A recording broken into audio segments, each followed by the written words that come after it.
අයිබෝන් අපි කතා කරන්නේ මේ නින්දේ ගැටලු ගැන. නින්දේ ගැටලු සහ ගෙරවීම. මේකට තව වචනයක් කියනවා ඉංග්‍රීසියෙන් ස්ලීප් ඇප්නියා කියලා. සාමාන්‍යයෙන් නින්ද ගැටලුවට වඩා ස්ලීප් ඇප්නියා කියන එක ටිකක් ප්‍රශ්නාකාරී දෙයක්. මේක ගොඩක් සුලභයි. මට ඉක්කාවක් වැටෙනවා. සාමාන්‍යයෙන්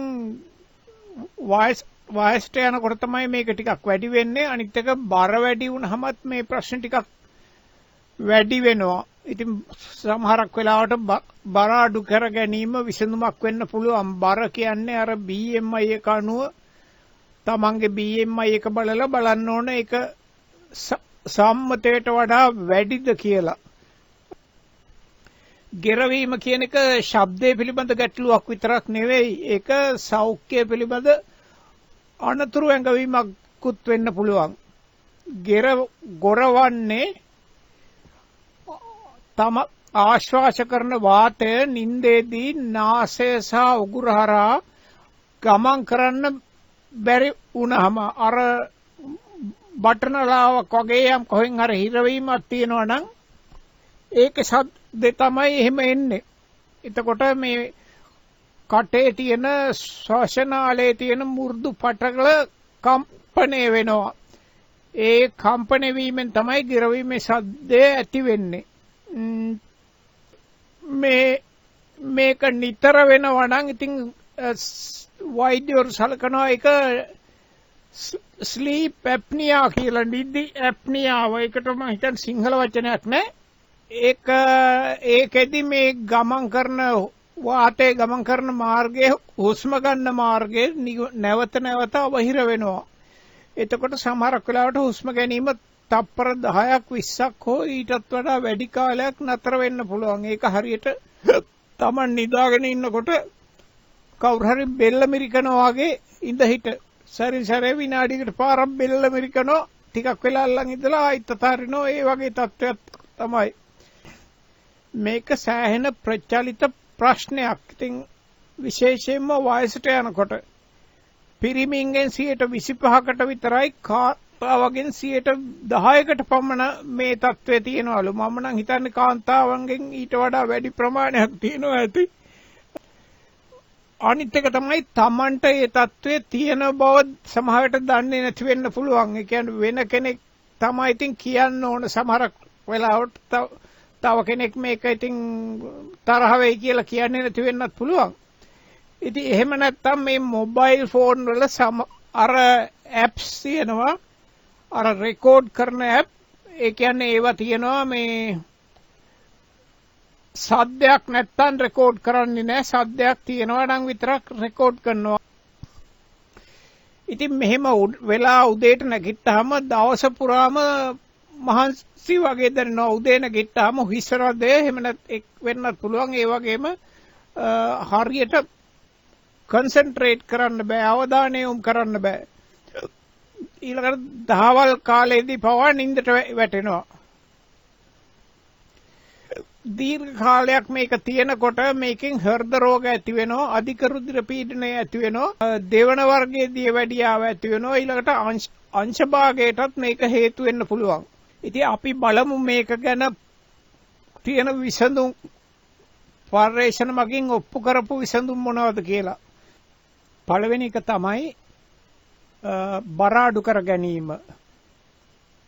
මේ දෙක බර අඩු කර ගැනීම මේ ගෙරවීම සහ ස්ලීප් ඇප්නියා වලට හොඳම විසඳුමක්. හුඟක් වෙලාවට මේ බෙල්ල වැටේ මේදේ තැන්පත් වුනහම ඒකෙන් තමයි හුඟක් මේ හුස්ම ගැනීම හිර කරන්නේ.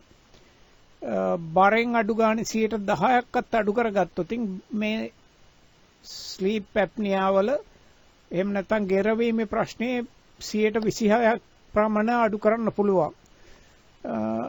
සමහරුන්ට මේකේ බලපෑම ඊටත් වඩා වැඩි වෙන්න පුළුවන්. ඒ කියන්නේ ඊටත් වඩා වැඩි ප්‍රමාණයකින් අඩු වෙන්න පුළුවන්. 10%ක් විතර බර අඩු කරගත්තාම. නමුත් ඒක තමන්ගේ BMI අගේ කොච්චරද කියලා බලලා බර සංසන්දනය කරලා බලන ඒකකේ තමයි ඔය BMI අගේ කියන්නේ. BMI අගේ ගැන මම කරපු වීඩියෝ ගොඩක් ඇති. කවුරුත් දන්නේ නැත්නම් කමෙන්ට් එකක් දාන්න, මම ඒක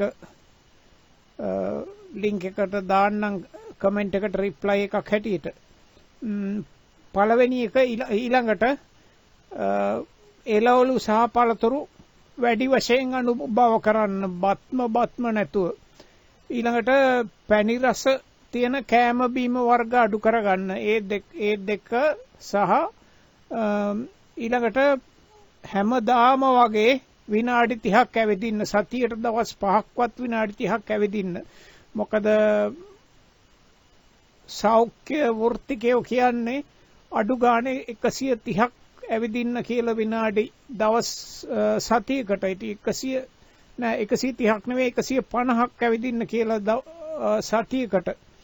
එතකොට 30 ගානේ දවස් 5ක් ගියොත් 150ක් වෙනවා සතියට. ඉතින් බර අඩු වෙනවත් එක්ක නිින්ද හොඳ වෙන්න පුළුවන්. දෙවෙනි එක තමයි ලේසිම වැඩේ පැත්තකට හැරිලා නිදා ගන්න එක. මොකද උඩු බැලිය අතට නිදා ගන්නකොට ගොරෝන එක වැඩි වෙනවා. මොකද මේ තල්ල හරි අර දිව හරි සමහරක් වෙලාවට ආපහු පල්ලෙහාට වැටිලා ඒකෙන් හිර වෙන්න පුළුවන් බෙල්ල. නමුත් පැත්තකට හැරිලා තියෙනවා නම් මේක පැත්තටනේ වැටෙන්නේ. එතකොට සාමාන්‍යයෙන් ටිකක් හොඳ වෙනවා, නිදා ගන්න පුළුවන් වෙනවා, ගොරෝන එක අඩු කරනවා. මේකෙන් 50% විතර අඩු කරන්න පුළුවන්ලු ගොරෝන එක හුඟ දෙනෙකුට. ඉතින් සමහර විට තමන්ගේ තව කවුරු හරි ඉන්නවා නම් කාමරේම නිදා ගන්න ගොරෝන ඇහෙනවා නම් එයාට මතක් කරන්න කියන්න පොඩ්ඩක් අනිත් පැත්තට හරවන්න කියලා. ඕකේ. ඉතින් මේ වීඩියෝ එක තාම භාගයක් ගියෙත් නෑ. නමුත් මේකේ වැදගත්කමක් තියෙනවායි කියලා හිතනවා නම් ලයික් බොත්තම ක්ලික් කරන්න, මගේ නාලිකාව සබ්ස්ක්‍රයිබ් කරන්න. ඉතින් ඒක මට කරලා දෙන්න පුළුවන් ලොකු උදව්වක්. තුන්වෙනි එක තමයි මේ CPAP මැෂින් එක. CPAP මැෂින් කියන්නේ continuous positive airway pressure machine එක. ඕක කාටත් මතක ඇති. අර රනිල් වික්‍රමසිංහ මහත්තයා කියන්න ඕනද ගේ මොකද්ද හිරේ ගියන් පස්සේ යා කිව්වනේ හිරේ ඉන්න බෑ කියලා. එයාගේ මැෂින් එක නෑ කියලා. ඉතින් මැෂින් එක ගෙනහැලා දුන්නත් මැෂින් එක වැඩ කරන්න දන්නේ එයාගේ වයිෆ් විතරයි කියලා. මන් දන්නේ මෙහෙ තියෙනවා. මං හිතන්නේ ඔය ස්ලීප් මැෂින් ගැන මාත් චුට්ටක් බැලුවා. මොකද මේ වීඩියෝ එක කරන්න ඕන නිසා ඒවා හුඟක් ඕටෝමැටිකලි වැඩ කරනවා. CPAP මැෂින් එකෙන් කරන්නේ අර ඔක්සිජන් දෙන මැෂින් එකක් වගේ. ඔක්සිජන් දෙන මැෂින් එකක් වගේ කටටයි නාහෙටයි අහුවෙන්න මාස්ක් එකක් තියෙනවා. ඊට පස්සේ මේ මාස්ක් එකට පොඩ්ඩක් ප්‍රෙෂර් කරලා වාතය දෙනවා. මං හිතන්නේ ප්‍රෙෂර් කරලා වාතය දෙනවා ඇත්තේ සැරින් සැරේ වෙන්නේ නැති. මම ඒක ගැන හරියටම කියන්න දන්නේ නැහැ. මොකද හුස්ම ඇතුළට ගන්නකොට ප්‍රෙෂර් එක දානවා, අනිත් වෙලාවට ප්‍රෙෂර් එක අඩු කරනවා හුස්ම පිට කරනකොට. ඉතින් මේක පුංචි මැෂින් එකක්. මේක ඊටාම සාර්ථක ප්‍රතිකාරයක් කියලා තියෙනවා. මේ මැෂින් එකක් සාමාන්‍යයෙන් $1000ක් විතර වෙනවා. මම බැලුවා මේක වීඩියෝ කරන්න ඉස්සෙල්ලා පොඩ්ඩක් බලන්න. මේකෙන් හුස්ම ගැනීම නවතින ප්‍රමාණය 90% අඩු කරන්න පුළුවන්ලු. ඉතින් 90% කියන්නේ ලොකු ගාණක්. තවනි එක ඒවා තියෙනවා. ඔය ඩෙන්ටිස්ලා වගේ දත් දොස්තරලා එහෙම පාවිච්චි කරන හරි ඒගොල්ලෝ රෙකමන්ඩ් කරන මවුත් ගාඩ්.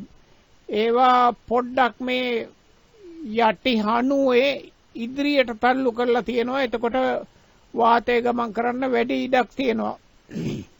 ඒවා සමහරක් වෙලාවට 50%ක් 70ක් විතර අඩු කරන්න පුළුවන් මේ ප්‍රශ්නේ.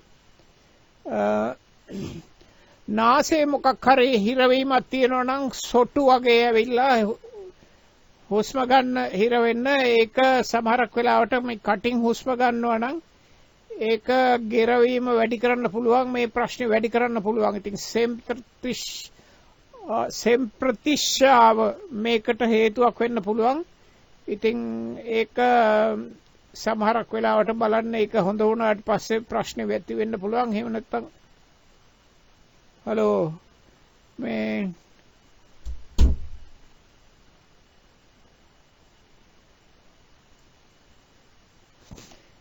ඊළඟ එක තමයි මේ නින්දට පෙර මත්පැන් පානයෙන් වැළකීම.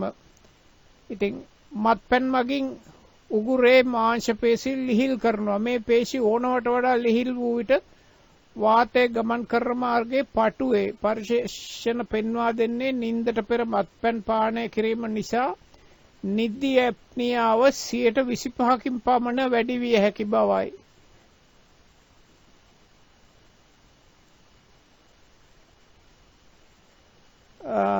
නින්දට අවම වශයෙන් පැය 3කට හෝ 4කට පෙරවත් මත්පැන් පානයෙන් වැළකී සිටින්න කියලා තමයි කියන්නේ. මම නම් කියන්නේ මත්පැන් පානය මොනම එකකටවත් හොඳ නැහැ. ඉතින් ඒක ටික අඩු කරගන්න පුළුවන් නම් හොඳයි. ඉතින් මේක ඒකට කරගන්න ඒක අඩු කරගන්න අවස්ථාවක් කරගන්න හැන්දෑවට මත්පැන් බොන්නේ නැහැ. බොනවා නම් උදේ කියලා හිතාගත්තාම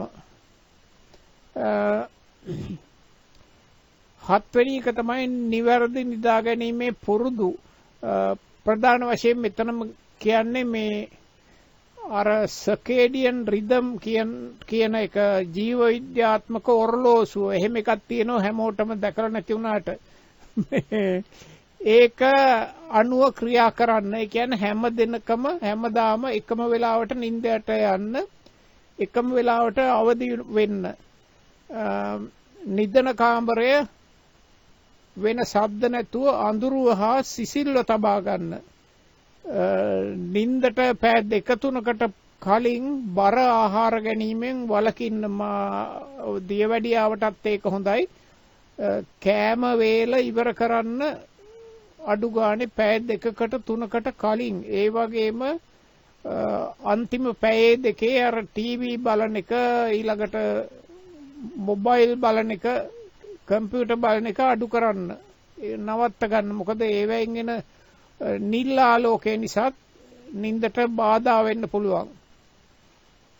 ඊළඟට ධූම්පානය අංකාට ඒකත් ප්‍රශ්නයක්. ධූම්පානය නිසා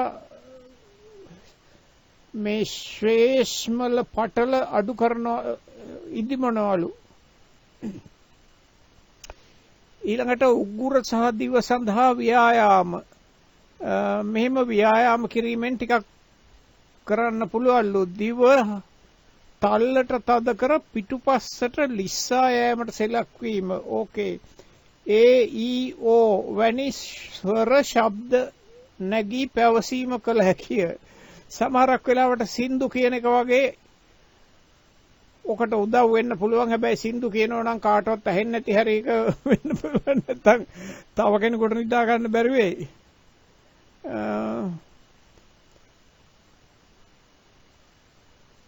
අංක 10 ශල්‍ය කර්ම. වෙන ක්‍රම වලින් හරියන්නේ නැති වුනහම ශල්‍ය කර්ම කරනවා. අර ටොන්සිල්ස් කියලා තියෙනවනේ, ඒ වගේ ප්‍රශ්න අඩු කරන්න පුළුවන්. වෛද්‍යවරයෙක් මේක නිර්දේශ කරන්න පුළුවන්.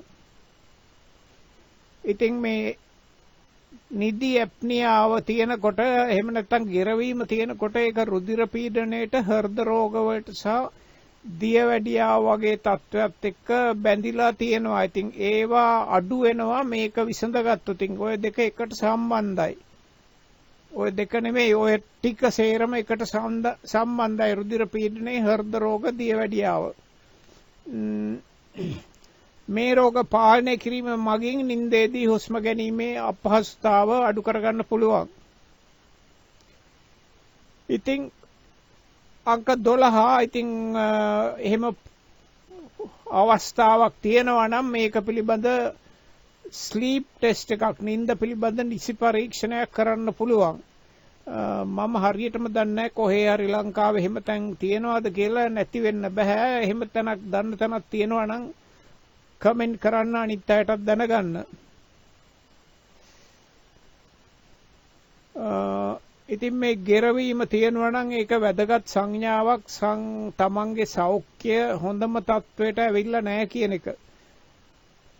මතකයටත් මේක බලපානවලු මතකය දුර්වල වීමට. ඉතින් පොඩි වෙනස්කම් කිරීමෙන් මේ අපි කියපු ක්‍රම 12න් පොඩි වෙනස්කම් කිරීමෙන් ගොඩක් වෙනසක් ලබා ගන්න පුළුවන්. මේ වීඩියෝ එක ප්‍රයෝජනවත් කියලා හිතනවා නම් ලයික් එකක් දාන්න. ඒ වගේම මගේ channel එකට subscribe කරලා නැත්නම් subscribe කරන්න. ඉතින් ඔබට උදෑසන නැවුම් බවක් දැනනවාද යන්න මට කමෙන්ට් එකකින් කියන්න. එහෙම නැත්නම් අපි බලමු මේක ගැන තවදුරටත් අපිට කතා කරන්න පුළුවන්ද කියලා. මේ තිරය මත පෙන්නනවා මේ පැත්තේ මං හිතන්නේ මේ තව වීඩියෝ එකක් මේ මං හුඟක් කලින් කරපු එකක්. ඒකෙත් ගොඩක් වැදගත් උපදෙස් තියෙනවා නින්ද හරියට හදාගන්නේ කොහොමද කියන එක. ඉතින් අපි ඊළඟ වීඩියෝ එකකින් හම්බෙමු. Thank you very much.